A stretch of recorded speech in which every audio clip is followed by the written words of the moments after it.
Little intro. This year, the U.S. women's sumo team won its first ever Sumo World Championship medal in an international sumo competition. So big congratulations to Kellyanne Ball, who Thank we're you. Thank talking you. to, Christina Griffin, Eten Perez, and Madison Gwynn. And I hope I said their names correctly because I haven't met all of them, only some of them. Uh, But in addition to that team medal, no American woman had ever won a medal, like an individual medal, at the World Sumo Championships in Japan until you changed that. Kellyanne and Ball. yeah, I'm Yep. the first adult woman to medal. Adult woman. Okay, good. Yeah. And you claimed bronze in the heavyweight division in October 2023. And not to rest on your laurels, you that went on to win the silver medal at the World Combat Games in Saudi Arabia. Is that where it was? Yes. Yeah. In October 2023. I've enjoyed watching you do sumo for several years, and I felt like my Oh, thank hometown you. girl had gotten there to the Yeah. big stage and gotten everything that she deserves. It's been kind of unreal. Like the whole month of October has been kind of insane to be into essentially three different countries at once Yeah. over a span of a month and then bring back three medals, making history. It's a lot to take in. I'm really thankful, and I'm really excited and I hope that I continue to make people proud and continue to do well in sumo and continue to help the sport grow is my one of my key takeaways.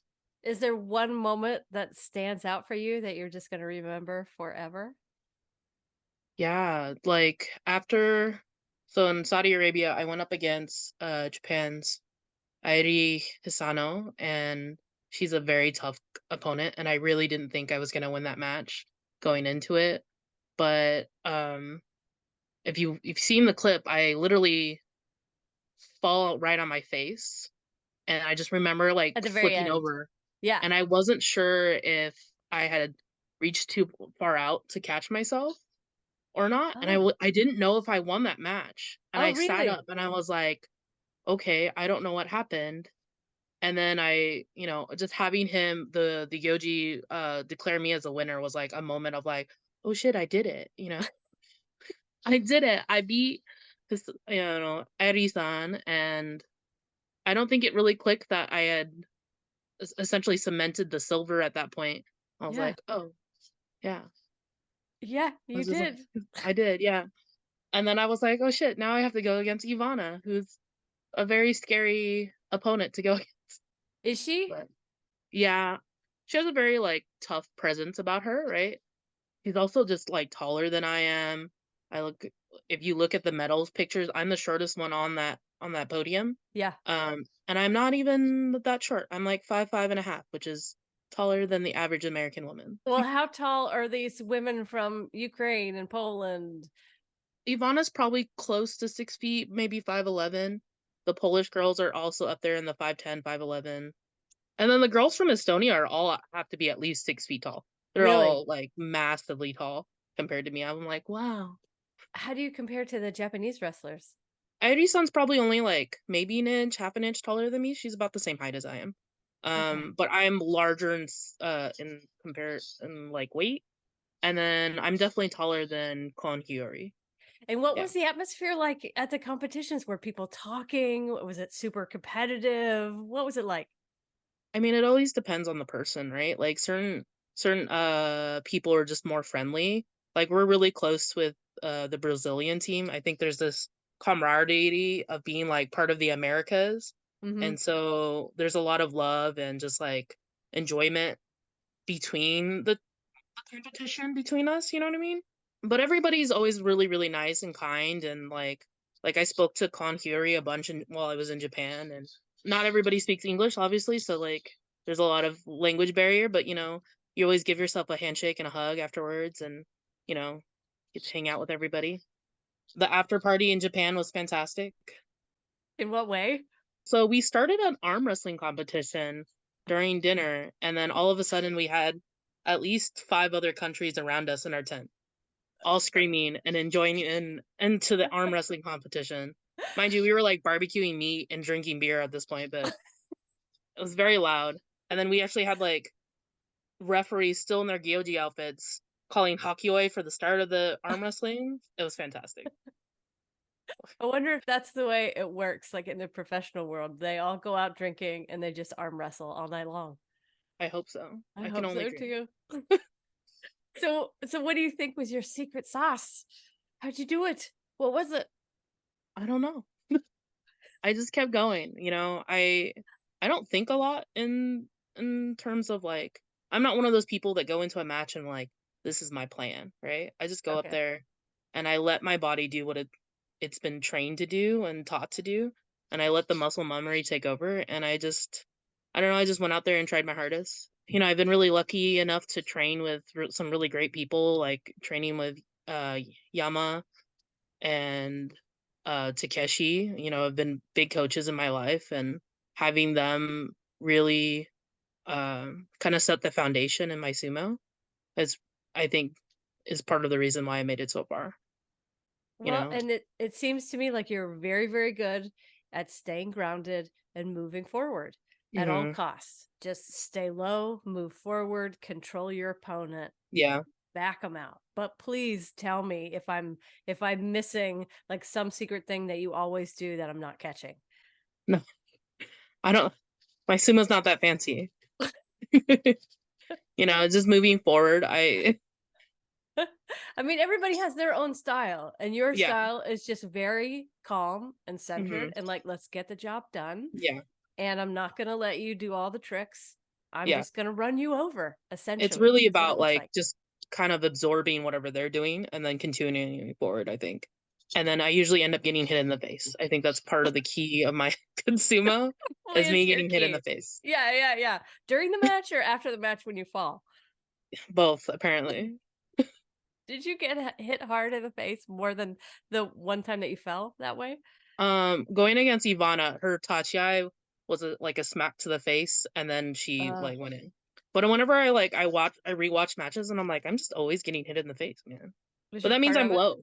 I think I don't even notice half the time anymore. It's just it's part of sumo. You're gonna get hit in the face sometimes. How's your body feeling after all of that? Because you were going up against the best female wrestlers in the world. Absolutely.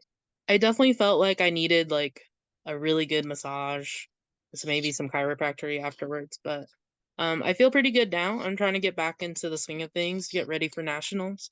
But, yeah, just working out, hitting practice. I try to practice with as many different clubs as I can all the time. So I'm driving down to San Diego from where I am, or going to LA, or going to Orange County to just spread, to get more different styles of practice partners. I mean, what's your training regimen look like these days? So I try to hit the gym 4 times a week, and then I usually do 1 day of sumo, just because I live in California, traffic is crazy. I already drive an hour home. I don't need to drive more during the week. Okay. Yeah, I usually do, 1 day of sumo for 2 or 3 hours, depending on the place. Okay. Yeah. Wow. Once a week. I guess Yes. I would have thought that y'all were training more than that. Yeah, I think it's a lot of it has to do with, like in LA, it wouldn't take me a stupid amount of time to get there Mm, during the week. okay. 'Cause on a Sunday, it takes me 45 minutes. During the week, it would take me probably, like, 2 hours, and then I would have to come home. Yeah. S I don't think it makes sense with the way Yeah. LA traffic works. Yeah, that's even more amazing that that you had that kind of result after doing sumo once a week and then your gym practice must be really really good. I don't know about that. I just do a lot of, weightlifting, but You're doing and some the cardios. Fuji route to this. Just go lift, lift and lift some more until you're the strongest person in the ring. Maybe. What have your coaches taught you that helped you perform so well? I don't think there's necessarily, like, one key. I think it's just a cumulation of everything. Yeah. Like, I've been doing sumo for over 4 years now. I've been really lucky to have, Yama and Takeshi as coaches. They've both did very well. Like, Takeshi did very well in amateur, probably could have gone pro if he wanted to. Yama was pro. So I'm, like, really lucky to have those kind of people training me and also training my training partners, right? So Mhm. I've always had, really strong opponents at practice, because Mhm. you know, we've kind of created this environment of competition in our own club. But a lot of it's just muscle memory, just being committed and, you know, I don't know if Andrew would agree to this, but I probably miss the least amount of practices out of everybody at our club. Like, I'm very consistent. I almost go probably 99% of the time we have practice, you know? And I think it just kind of adds up to each to that. And I've also been, making sure I hit practices at other clubs, and I started doing judo for fun. I've just trying to add to whatever I'm holding for my brand of sumo. Advice for other wrestlers preparing for international tournaments. Train with as many people as possible, because the variety of competition is going to benefit you. Because there's always going to be somebody who fights differently and does something crazy, and you're like, oh, I've never seen that before. Like I had that at in open weight at Saudi. I won against a smaller Japanese opponent, and she did something that I had never had anybody do to me. Just like her technique specifically, I was like, oh, this is different, and I couldn't beat her because it was something I didn't understand at the time. But now I'm looking back at it, I'm like, oh, if I had done something else, maybe it would have worked out better. But yeah, I think training with a variety of opponents is really important. And what would you say to other female athletes who might be interested in sumo? Just try, give it a try. I think for me it was definitely like an immediate like, oh, I like this and I enjoy this. And I kept going back. I think you never know until you try, right? Yeah. And if you're ever looking for a sumo club, feel free to hit up the US Sumo Federation Instagram. I will help you find one near you if it exists. That's so awesome. Yeah. And remind me again how you got involved 4 years ago. Did you just happen upon an event? So Brenda was looking on Groupon. Well, Brenda is my lovely fiance, okay. also known as the Moashi Guru. Okay. But she was looking on Groupon, and she found tickets to the US Sumo Open in Long Beach, which is a large sumo amateur tournament in America. And we decided to go, and we kind of fell in love. We were like, this is really fun. And then Brenda did more research and was like, oh, it's cheap to practice. It's not that far from us, and we just haven't looked back. So find someone like Brenda. Yeah, find a Brenda. Find a Brenda. No, I think that's so amazing. I mean, it's Yeah. also kind of like Ichi Yamamoto's story. The guy who was like, I just love watching this. I wonder if I could do this. I Yeah. think I can. I'm gonna do it. Yeah, Yeah. it's the same story. Well, I didn't know if you wanted to see my medal. I would love to see your medal. Both of them. So this is Japan. Whoa. So I have two of those, right? Oh my God. And how big are those? Are those as big as your hand, like palm size? 4 inches wide. Okay. So they're pretty big. Wow. This one's from Saudi, and it has a really cool like ribbon. Yeah. And then Ooh. Wow. That is some it's bling. like a print on the back too. This one's bigger, so for comparison. Oh, that's so awesome. Please tell me you're just wearing those around the house 24/7. No, Brenda would love it if I did. 'Cause Brenda wanted me to wear it on the plane ride, and I was like, it's a 16-hour plane ride. I'm not wearing my medals the whole time. But no, she had me go to her work for show and tell. She's like, come to my work and bring your medals so you can show people. And I was like, okay. That's so awesome. Are you Yeah. going to add it to your wall behind you? Yeah, I might. I didn't want to take up too much of your time while you were still traveling to do an interview because I know you must have been exhausted with all of that, all of the plane rides and hotels and Yeah. whatever else y'all were doing. Plane rides were, I think that's where it really got like tiring. Going from like an 11-hour flight, I was home for 2 days, got back on a plane for 16 hours to be in Saudi Arabia. I actually wasn't too badly jet lagged because I had told myself that I was going to switch to Saudi time immediately instead of going from trying to go back to California time. I was like, this makes no sense. I'm just going to try and switch to Saudi. So those 2 days, I slept kind of weird here at the house, but in Saudi Arabia, I was okay.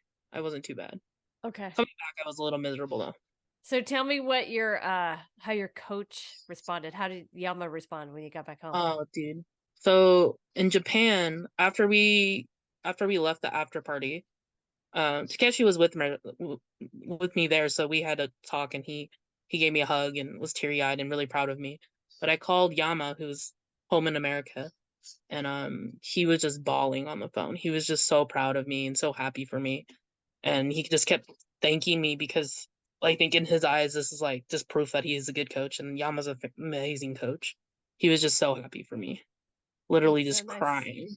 Yeah, That's so nice to hear. yeah, I honestly don't know how you get past the like the starstruck part of Yama. I've only met him once. I met him in Las Vegas at the when the Nationals were there, and I yeah. just like couldn't get past the fact that he was who he was, and I was just kind of like, "Ugh, I ugh." think part of it is that when the first time I met Yama, I didn't really understand like how big of a sumo person he is, right? Yeah, yeah. Like oh, like he used to be a pro, but like that didn't mean anything to me at the time, right? Now I'm like, oh yeah, Yama's my best friend, you know. So it's not the same anymore. I will say running into the pros in Japan was kind of like a little starstruck, a little bit. Okay, who'd you run into? There was one moment I turned around and Ishiura was like a foot away from my face, and I was like, hello, you know. And then Hakuho Oh, was there, oh, Yama was there, Shishi. we were just very professional about it. Yeah, well, I mean, I was also like balancing like trying to stay focused on my own competition, right? Yeah. And so I let Brenda be Brenda and run around and get signatures and pictures of people. Oh, that's so Yeah. awesome. Yeah. Yeah, yeah, yeah. I'm just so glad they were there watching. I mean, that makes me like them even more too, the fact Yeah, that I they were there. I was surprised to see like Ishiura. I was kind of surprised to see because like with Shishi and Onosato, they were both amateurs not that long ago, Mm, right? So they probably know people who are competing actively. mhm. Um, but like Ishiura was kind of a surprise because like I don't know, I was like you've been away from amateur sumo so long. Yeah. Um, and then Aoyama, he was hanging out with the Bulgarians, and then like Hakuho just being there was amazing Oh my and a gosh. surprise. I wonder if they help those teams train. Oh, Kaisei, that's one of the ones I forgot. I know Kaisei, the Brazilian team, went and visited his stable, um, before and after, Okay. so they got in some practice afterwards. We were lucky enough to Kanishiki help us get in some stable practice in Japan. At least the men were able to practice, and You us didn't women get got to to go? watch. I Oh. got to watch, Well, but which still. yeah, it That's was too still an bad. experience. They wouldn't let you in? They wouldn't let you step No, in? no. Is there no place besides Takeshi's? I guess is his a doyo? Like, does Takeshi have a spot where women can go and train? He rents out a practice dojo, so they had rented a space for us to use. We had already bought tickets to the Jungyo that day, so I didn't go to that one. Okay. And then we went and practiced with the college university before the tournament. And Okay. I was able to practice there. It's just pro Okay. stables where it becomes an issue for women to be in the dojo. It still stinks though. It does. But it is I knew that was what was going to happen going into it, and I'm just thankful that the guys got to have a chance, and just for me to sit there it was just kind of in awe in that moment anyways, just hanging out in that place. Hmm. I feel like all about Japan is kind of awestruck when you're like a foreigner. You're just kind of like you walk out and you're just like, wow, you know, Yeah. it looks what it looks. This is what the TV makes it look like, and it's real. Yeah. Was that your first time up on a real doyo? Because in Alabama, I was technically on a clay dojo, but that wasn't a very good clay dojo. Like anyone who was there will tell you that they had only made it like 2 days beforehand. It was super wet and sticky Ew. because they used Alabama red clay for it. It Okay. wasn't the greatest dojo. Going into Japan, one being able to get some practice in on clay before the tournament was really fantastic. And then I think as I've matured as a wrestler, I've just kind of realized that the surface is always going to be a little different. Like no matter where you Mm. go, it could be the same brand dojo, it's going to be a little different. You just kind of have to accept, just like in like any sport, like a basketball court might be a little different than that basketball court depending on how they wax it, right? It's just going to always be a little different. So, but in Japan, it was really nice to get up on that stage and be like, "Oh, this is what a real dohyo is supposed to feel like," you know? Yeah, yeah. Yeah. Yeah. So that Yeah. was fun. And then from my knowledge, they actually shipped clay out to Saudi Arabia. So that was also the right clay. Okay. Yeah. And it felt right when you were on it. It felt the same. It felt pretty good. I'm just so happy for you that you got to experience all that, and Yeah. you get to bring it back to the States too and talk about it and keep Yeah. it's like you're just part of the inspiration train now. People go, Yeah. Kellyanne, she did it. She did it. We can Yeah. all do it. Let's keep going back. It's Yeah. just so fabulous. I do, yeah, that's what I kinda hope is that we're gonna continue to be stronger and grow and, bring more medals home, you know? Yeah. Yeah. Okay. So what's up next for you? Nationals? Is that what's next? But we'll have the SoCal Open here February 24th in San Diego. I'll be there, hang out with my Honu friends, JJ and Christina, Hmm. and, yeah, I think then it'll be nationals whenever the US Open is. I always do that one because it's local. Okay. And then after nationals, if I make the team again, we'll be going to Poland. Poland. And when would that be? I think it's the beginning of September Of 2024. 24. Yeah, Okay. Got it. And you're funding all of this yourself. pretty much. Yeah, I Okay. do have like a copy or a Ko-fi, however you Good. say it. Yeah, yeah, yeah. Tell people how to Yeah, find you so they could support you. yeah. If you go to my Instagram at sumo_bola BOLA, my coffee link is there. If you wish to support my travel fund, or just to follow me on Instagram, Fantastic. And if anyone wants to sponsor you, they can get a hold of you that way too. absolutely, Awesome. Cuz absolutely. we need big sponsors for our US athletes that are doing Yeah, fantastic work yeah. internationally. Yeah, it's Yeah. definitely a love. The reason why most of us continue with this hobby because it's an expensive one with all the traveling we get to do, but it's also really fun to be able to travel around the world. So yeah, Yeah. I'm just so happy for you. thank you. Truly. Like when both Leslie and I heard about it, we were just like giddy with excitement. We were like, it could not, it's, yeah, like I said before, it's like hometown girl taking a medal Yeah, for us all. I yeah. love it. Thank you, thank you, thank you. Thank you for having me. No, thank you. When I first started off sumo, I felt like it was really hard to find out information Hmm. of like when tournaments were, when events were, Hmm. and so I wanted to solve that problem, and that's what I've been kind of trying to do. I also have a side website called Sumo 411 that has like I try to list as many amateur tournaments I can find, so both American and internationally.